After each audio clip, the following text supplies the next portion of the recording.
ఈ ఏఐ వచ్చిన తర్వాత మనకి ప్రైవసీ అంటూ లేకుండా పోయింది. ఎగ్జాంపుల్ ఏందంటే మనం ఫోటోస్ పబ్లిక్‌లో పెట్టేస్తూ ఉంటాము.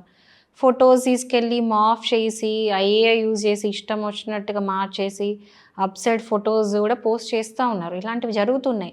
అంటే డెవలప్‌మెంట్ ఎంత అయితూ ఉంటే అంత రిస్క్ అనేది కూడా మనకు పెరుగుతూ ఉన్నది. సో, జనరల్ నేనేం సజెస్ట్ చేస్తా అంటే మాక్సిమం ప్రైవేట్ పెట్టుకోండి.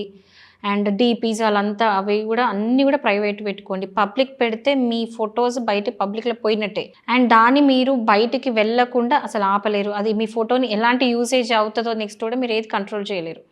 బట్ ఒక్కవేళ గనుక ఏమన్నా ఇలాంటిది జరిగితే మీ ఫోటోస్ మాఫ్ చేయడమో సంథింగ్ మీకు వాట్సాప్‌లో ఏమైనా థ్రెటనింగ్ మెసేజెస్ వచ్చినా, లేకపోతే బ్లాక్‌మెయిల్ మెసేజెస్ వచ్చినా, లేకపోతే సమ్‌వన్ ఈస్ స్టాకింగ్ యూ. ఒకవేళ ఎవరైనా మిమ్మల్ని స్టాక్ చేసినా కూడా సో మీరెళ్లి సైబర్ పోలీస్ స్టేషన్‌లో కంప్లెయింట్ ఇవ్వచ్చు. అండ్ ఆల్సో మీకు ఆన్‌లైన్‌లో వెబ్‌సైట్స్ ఉంటే అక్కడికెళ్లి కూడా మీరు కంప్లెయింట్ పెట్టొచ్చు.